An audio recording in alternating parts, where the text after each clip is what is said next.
Ok. Resulta que en la clase pasada nosotros estábamos viendo lo que eran los espacios vectoriales. Y sobre esos espacios vectoriales que nosotros estábamos estudiando, habíamos visto claramente que tenían que cumplir unos axiomas, que son como unas especies de reglas que tienen que cumplir para que un conjunto pueda ser un espacio vectorial.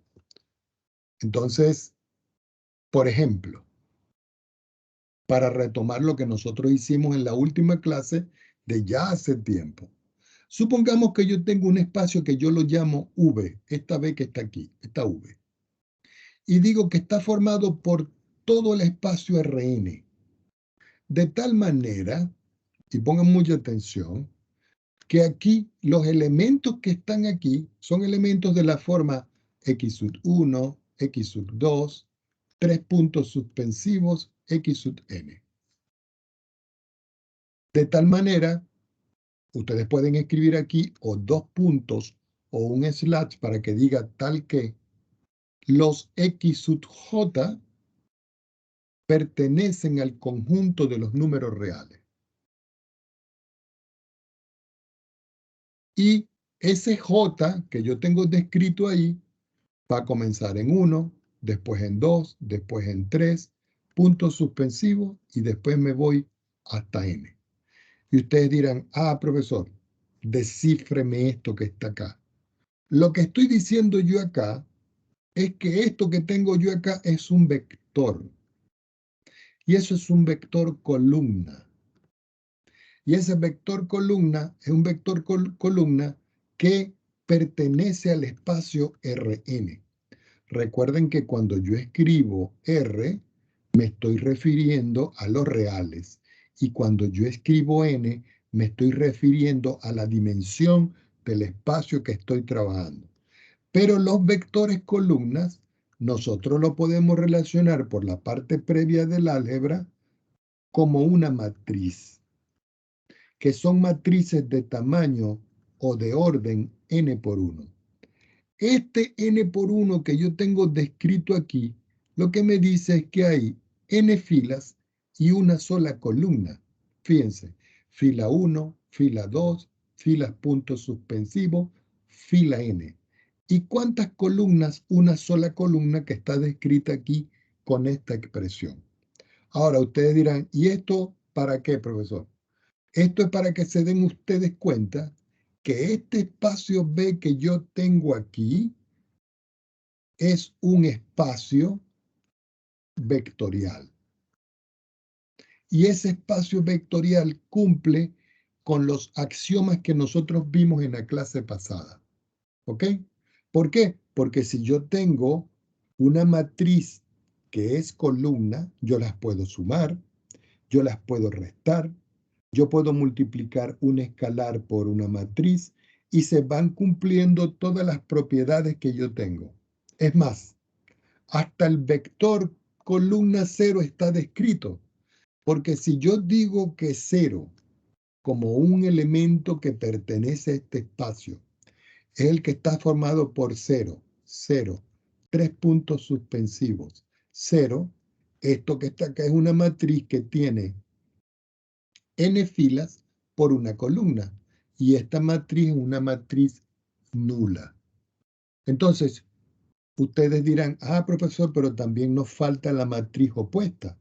Resulta de que si yo coloco menos x, y yo sé que el menos x son todos estos elementos que están descritos acá, es porque eso que tengo yo acá es una matriz también, que sería menos x1, menos x2, 3 puntos suspensivos, menos xn.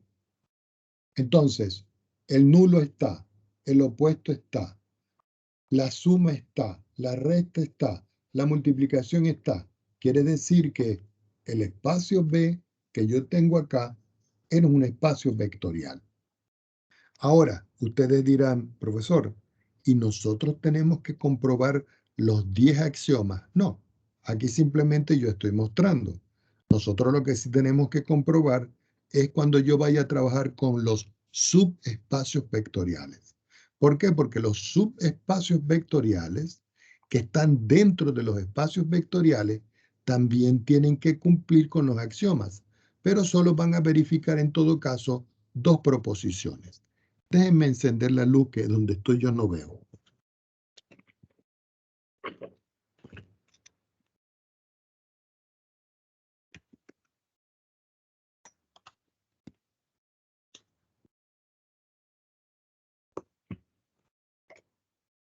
Entonces, esto es un ejemplo de lo que es un espacio vectorial. Hay otro espacio vectorial que, como lo habíamos dicho nosotros en la clase anterior, es el que se considera el espacio vectorial trivial. Y ustedes dirán, ¿y cuál es ese espacio vectorial trivial, profesor? Por ejemplo, supongamos que yo tengo un espacio que yo lo llamo, recuerden, con la letra B de V mayúscula. Y yo digo que ese espacio tiene al cero. Este es el cero. Es decir, que este espacio solo contiene al número 0. ¿Ok? Ahora, si yo tomo el 0 y yo le sumo el 0, al sumar 0 más 0, el resultado 0 ya está allí. Pero también yo puedo tomar el 1, que es la unidad multiplicativa, y lo multiplico por 0, y también eso me da 0. Y también puedo hacer la propiedad asociativa, donde yo digo 0, y lo voy a sumar con el 0, y lo voy a sumar con el 0.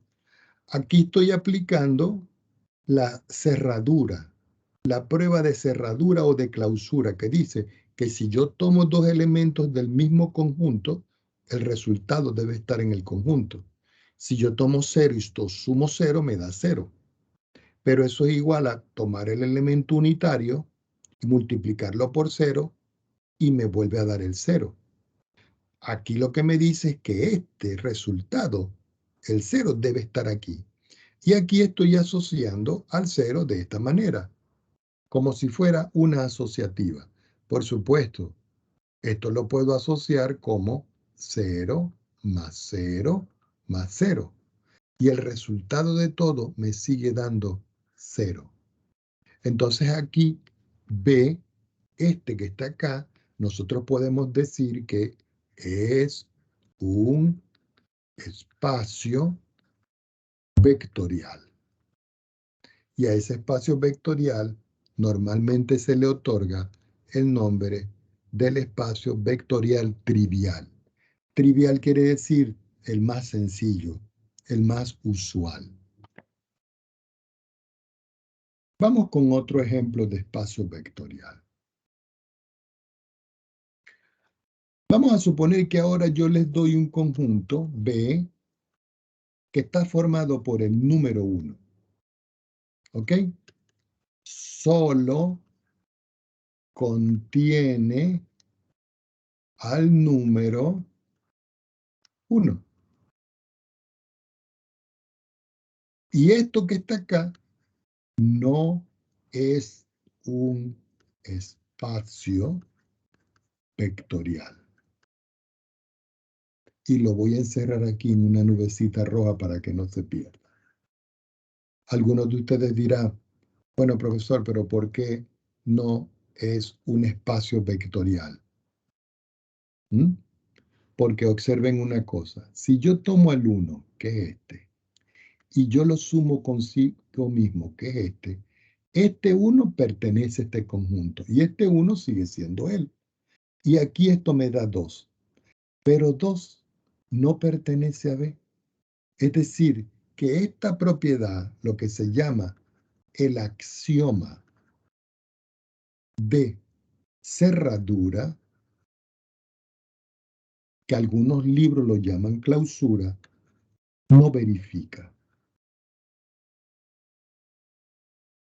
Entonces, uno diría, profesor, ¿y qué pasa con el resto de los axiomas? No hay que hacer nada, porque con el hecho de que no cumpla uno, ya uno puede decir que este espacio que está formado por el 1 no es un espacio vectorial. Fíjense que en el anterior, cuando yo tenía 0 y le sumaba 0, eso me seguía dando 0. Y si yo tomaba la unidad y la multiplicaba por 0, eso me daba 0. Y yo lo asociaba como sea y me daba 0. Quiere decir que este espacio, ya va un momentico, que este espacio que estoy marcando yo aquí en azul, sí es un espacio vectorial. Ya va, déjenme quitar aquí que no se me quita esto. Y este espacio que yo voy a marcar acá en verde, ¿cierto? No es un espacio vectorial. Preguntas al respecto. ¿Se está aclarando lo que es un espacio vectorial? Sí, profe. Muy bien. Sí. Por ejemplo, el conjunto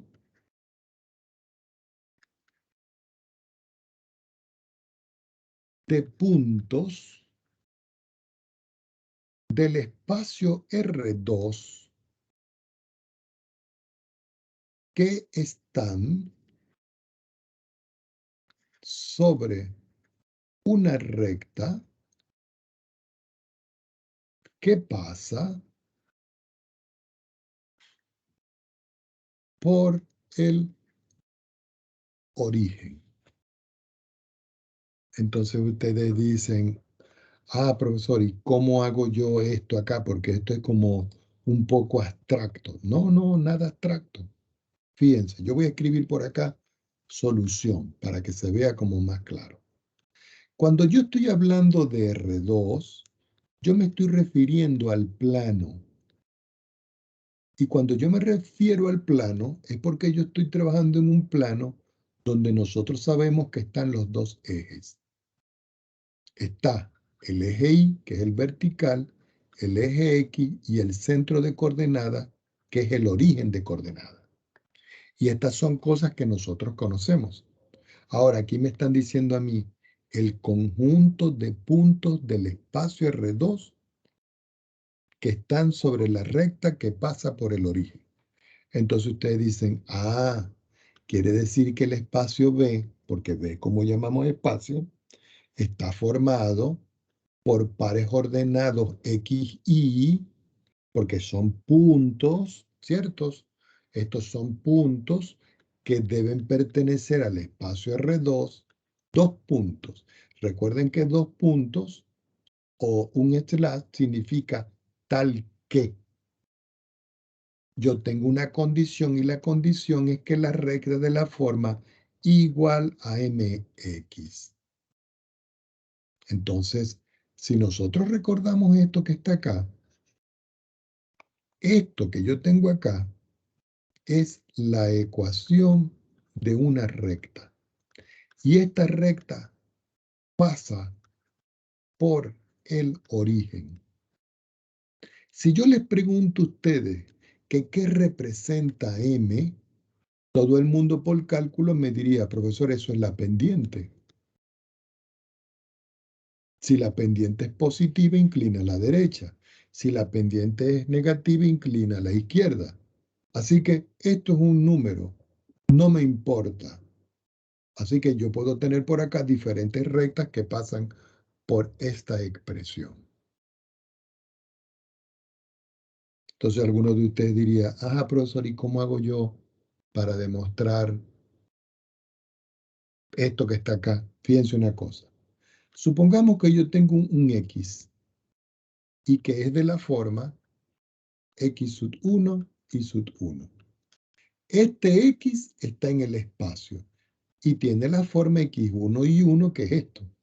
Y tengo otro punto. Yo lo pude haber llamado A y B, pero lo estoy llamando XY. Y tengo otro. De tal manera que este es X2 y sub 2. Y ya se lo voy a hacer geométricamente. Estos dos puntos pertenecen al espacio B.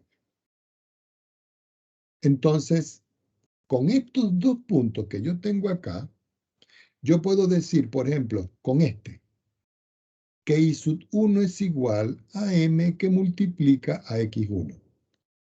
Y eso forma una recta de esta forma que pasa por el origen.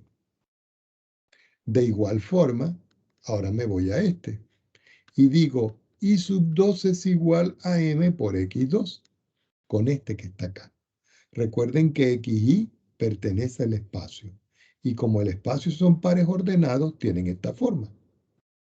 Entonces, con este par, yo formo esta recta. Y con este par, yo formo esta recta. Si yo aplico la primera propiedad, que es la clausura, la cerradura, y yo tomo X y sumo Y, yo estoy sumando estos dos que están acá. Es como si yo les dijera a ustedes, bueno, yo voy a sumar aquí X sub 1, Y sub 1, que es este, más X sub 2, Y sub 2, que es este. Pero resulta de que este Y sub 1 es este que está acá y tiene esta forma. Y este I sub 2 es este que está acá y tiene esta forma.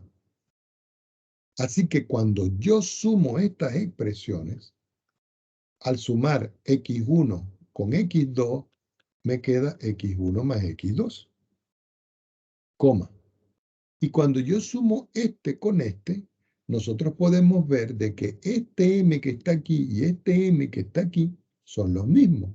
Así que yo saco factor común y multiplico todo por X1 más X2. Y si nosotros vemos la forma de esto que está aquí, eso que está acá también pertenece a B. ¿Por qué? Porque al sumar estos dos valores, los dos valores me van a dar una recta. Y esos dos valores me van a definir el I del otro extremo que tengo acá. En otras palabras, se cumple el axioma 1.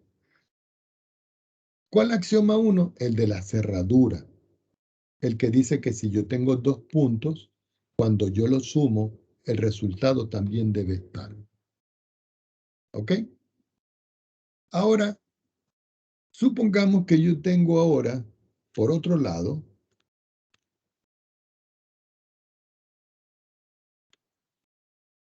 supongamos que yo tengo ahora de que el XY, este pertenece a B. Es decir, este XY está en B, que es este que está aquí. Entonces yo puedo decir que Y es igual a MX. Con esto, yo puedo escribir esto. ¿Por qué?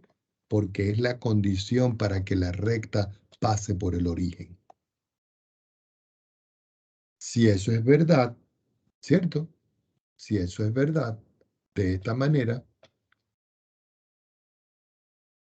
yo puedo aquí obtener que si yo tengo Y y yo le resto X, Y, eso lo puedo escribir yo como, vamos a ver, déjenme buscar la manera más correcta de que ustedes me lo entiendan. Vamos a ver.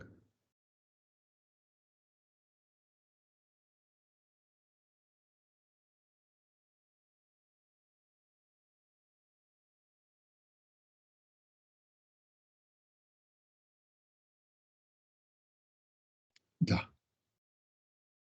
así lo van a entender mejor. Me hubiese gustado más escribirlo por acá, pero bueno, no importa. Si yo tengo este punto, se cumple esto. Vamos a quitar este que está acá. ¿Qué pasa si yo tengo el punto menos X, Y? Este. Ese punto también debe pertenecer a B. Si ese punto también pertenece a B, quiere decir que yo puedo escribir esto como, vamos a ver cómo se lo escribo, como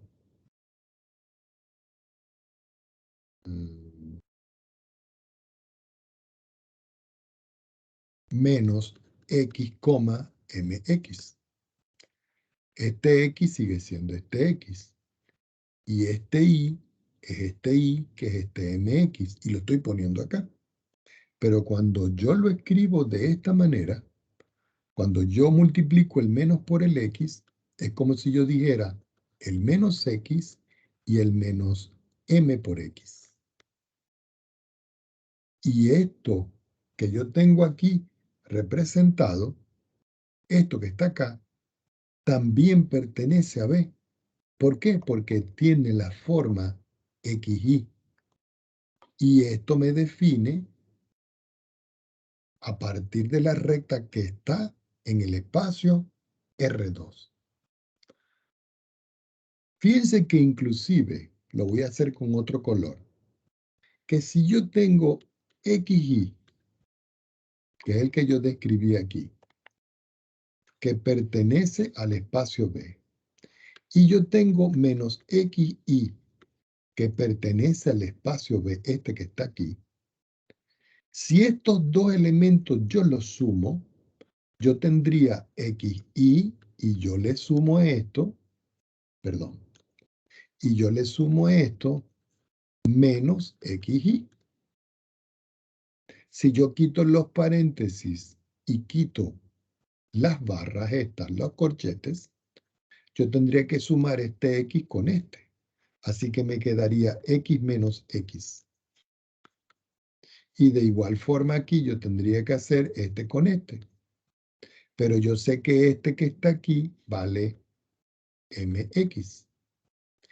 Y yo sé que este, cuando yo le pongo este vale MX.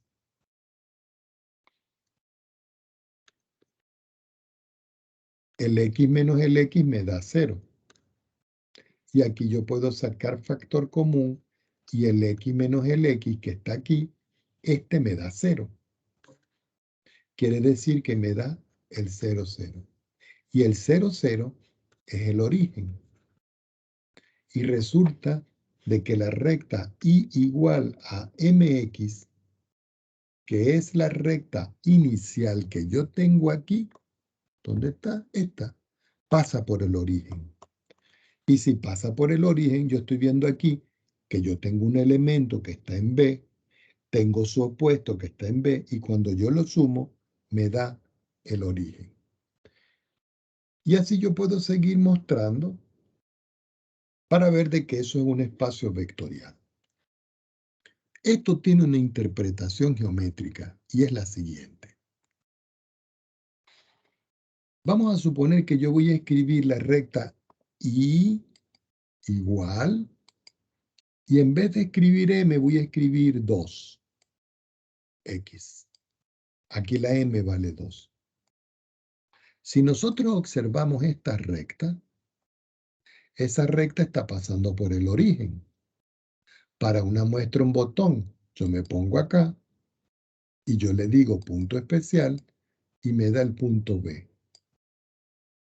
Y si ustedes ven el punto B o el punto A, cualquiera de los dos que yo tengo acá, es la intersección de la recta con el origen. Y este origen que yo tengo acá, yo le puedo decir que me dé el valor. Y el valor es el 0, 0. Este 0, 0 que tengo acá es el 0, 0 que está acá. Quiere decir que esta recta, cuando yo le cambio el M por cualquier número arbitrario, y fíjense que yo escogí un 2, pasa por el origen. Entonces, yo puedo tomar puntos que están sobre la recta y yo los sumo, y los puntos que están sobre la recta me siguen dando puntos que están sobre la recta. Alguno de ustedes dirá, profesor, ¿y si yo en vez de tener y igual a 2x, yo tengo y igual a menos 2x? No importa porque tengo esta. Fíjense que esta recta la voy a llevar para acá. Esta que está acá es esta. Esta que está aquí. Voy a quitar ese cuadriculado que tiene muchas cosas. Esta es esta. Y esta que está aquí es esta.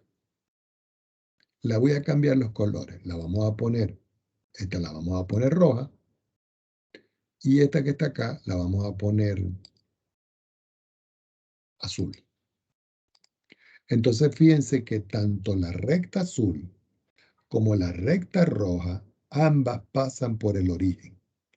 Y si nosotros vemos aquí, la pendiente M es -2 y la pendiente M es 2. Alguno de ustedes dirá, quiere decir, profesor, que yo cualquier recta que yo quiera pasar por el origen, le puedo variar aquí el valor este de M. Y la respuesta es sí, porque yo puedo tener otra recta y decir I igual, por ejemplo, a 3,25x. Y si ustedes ven esta recta que aparece y se desaparece, también pasa por el origen. Es decir, que el conjunto de todas las rectas que pasan por el origen, donde los puntos son de coordenadas x, y, hacen un espacio vectorial. Eso es la interpretación geométrica de esa expresión. Por ejemplo, yo les pregunto a ustedes, vamos a ver si me captaron esto aquí. Supongamos que yo les digo, tengo el espacio B.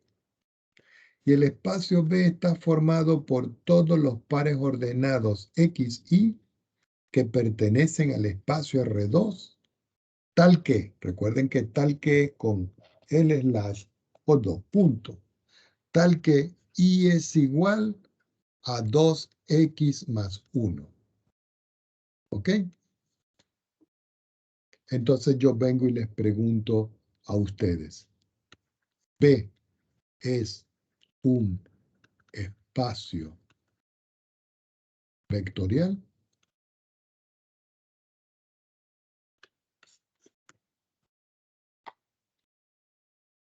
Alguien que me diga.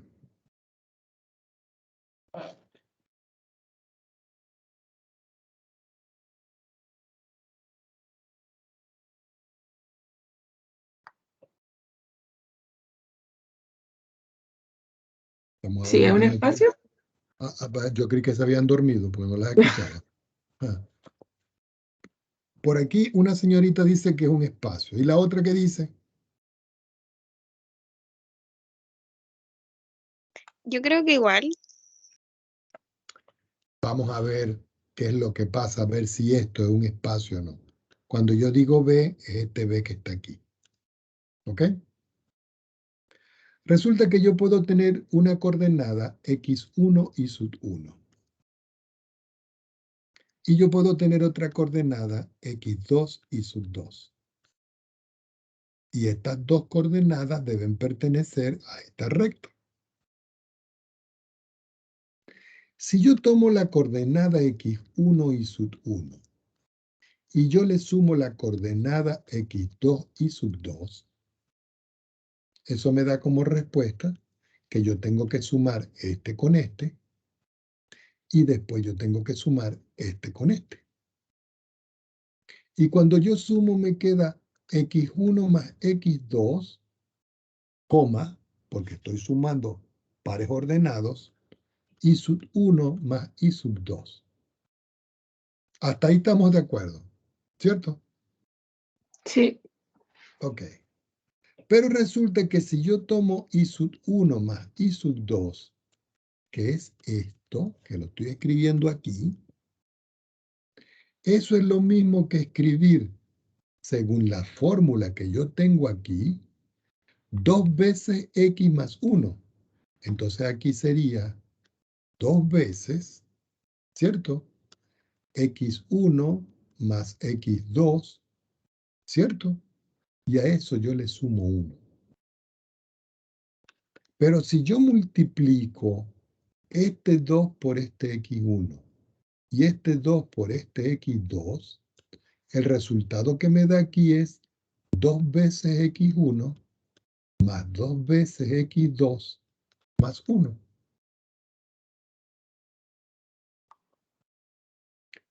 Pero i sub 1 debe ser igual, y pongan mucha atención, i sub 1 debe ser igual a 2 veces x1 más 1, porque es la fórmula que tengo aquí. Y y sub 2 debe ser igual a 2 veces x2 más 1.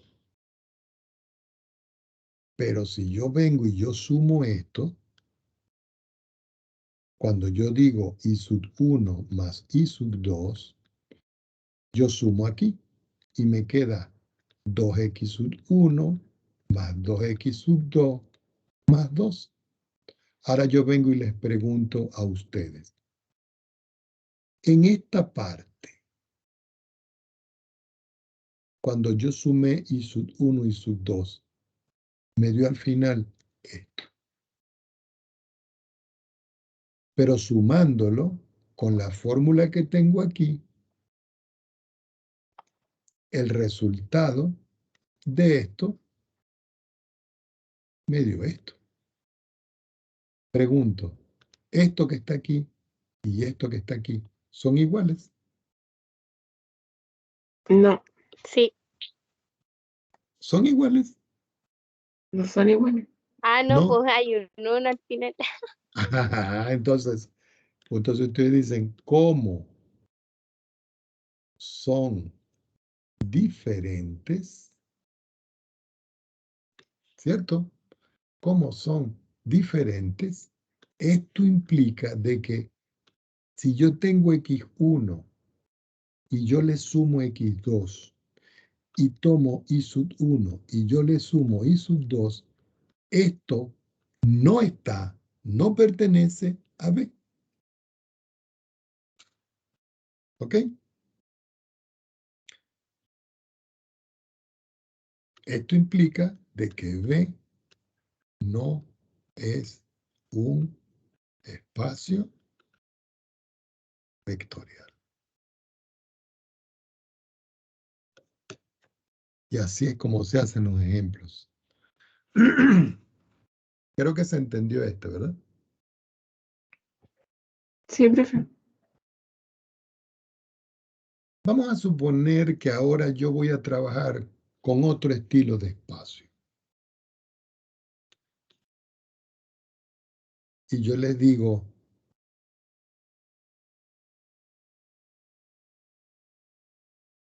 B igual a P sub n. Y este es el conjunto de polinomios que se escribe así. Yo voy a ver si es un espacio. Conjunto de polinomios con coeficientes reales de grado menor o igual a n. Cuando yo hablo de n me estoy refiriendo al grado. ¿Ok? Entonces, yo les pregunto, si yo tengo un conjunto de polinomios, los polinomios tienen coeficientes reales. Los coeficientes reales es lo que acompaña a la variable. Es como cuando yo digo 2x al cuadrado. Este es el coeficiente. Este es el grado. Y esta es la variable que define el polinomio. Pero eso no me interesa. Porque eso lo saben ustedes. Entonces yo les pregunto aquí, ¿este espacio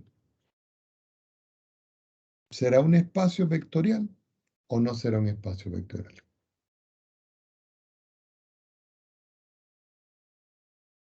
¿Qué creen ustedes? ¿Sí o Que no? sí es. Sí, Ah, dicen que sí. Vamos a ver. En el otro se pelaron. sí. Solución. Entonces uno viene y dice, bueno, yo voy a definir un polinomio P minúscula que va a pertenecer al P sub n. Este P es un polinomio P minúscula y este P sub n es el conjunto de polinomios. Es decir, que este es un elemento que está aquí.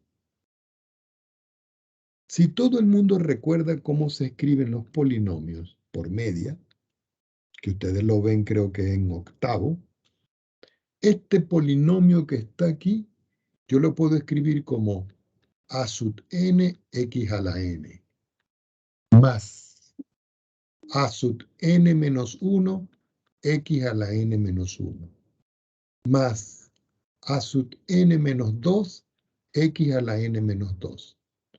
Y así sucesivamente hasta que llego a sub 0, que es el término independiente. Es decir, lo que yo tengo aquí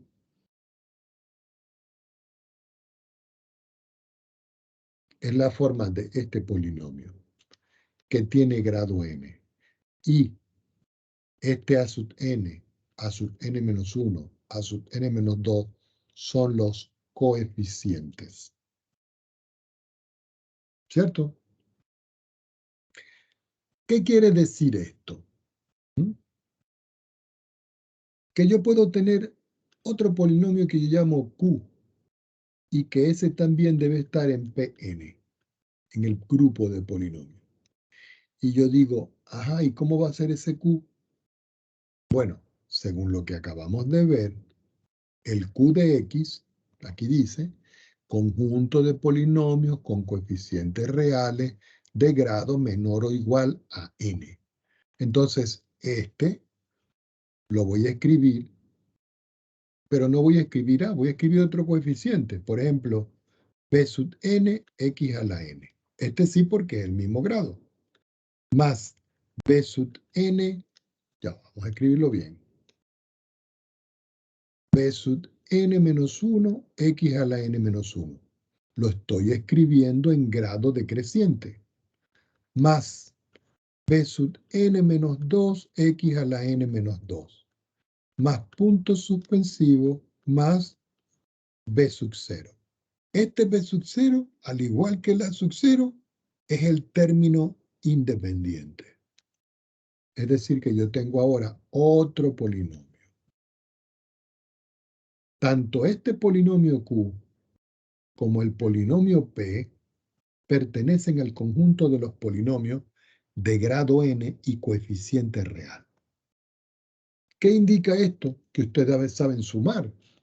Que si ustedes tienen el polinomio P de X y suman al polinomio Q de X, ustedes lo suman ordenándolo.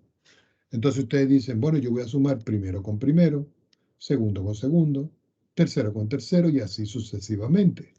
Entonces aquí le queda a sub n más b sub n por x a la n, más a sub n menos 1 más b sub n menos 1 por x a la n menos 1, más a sub n menos 2 más b sub n menos 2, que multiplica a x a la n menos 2, más puntos suspensivos más a sub 0 más b sub 0. Entonces yo les pregunto, cuando yo hago esta suma, esto que está acá es un coeficiente, esto es un coeficiente, esto es un coeficiente y este es un coeficiente. Este coeficiente yo lo puedo llamar C sub n y este C sub n menos 1 y este C sub n menos 2 y este C sub 0. Pregunto, si yo tomo el polinomio P de X y sumo al polinomio Q de X, la suma de ellos dos está en los polinomios de grado n.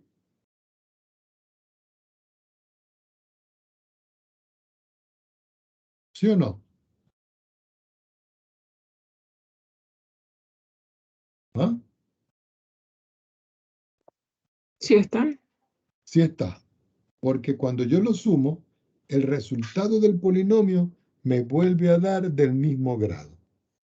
Yo tengo polinomio de grado 2 y yo lo sumo, me sigue dando polinomio de grado 2. Es decir, que el primer axioma se está cumpliendo. Entonces ustedes pueden decir por acá, se cumple el axioma número 1. Entonces estamos claros. Ya verificamos que la suma está. No hay ninguna propiedad. No hay ningún problema. ¿El polinomio nulo estará? Y usted dirá, ¿y cómo es el polinomio nulo, profesor? Bueno, va a ser un 0 que debe pertenecer a los polinomios de grado n. De tal manera que este 0 es lo mismo que escribir 0 por x a la n, más 0 por x a la n menos 1, más 0 por x a la n menos 2, más punto suspensivo, más 0. Y si ustedes ven la forma de este desarrollo polinomial, quiere decir que el 0 pertenece a Pn, es decir, cumple.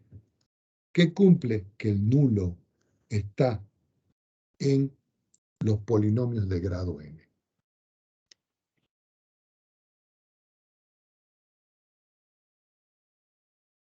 ¿Qué otra propiedad pudiéramos analizar nosotros acá?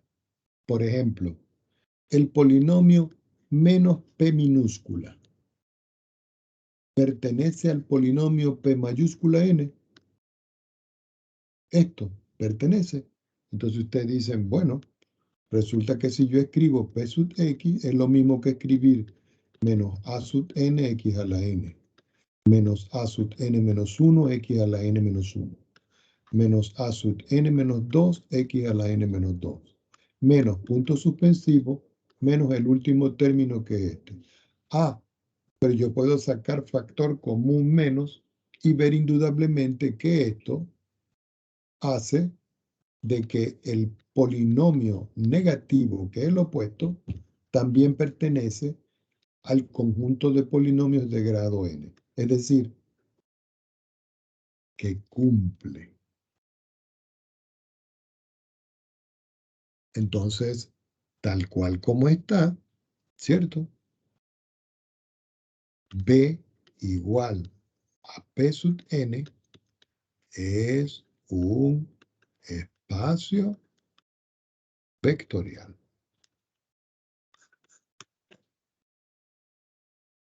Bueno, vamos a dejarlo por hoy hasta aquí. Porque nada más que me vinieron ustedes dos.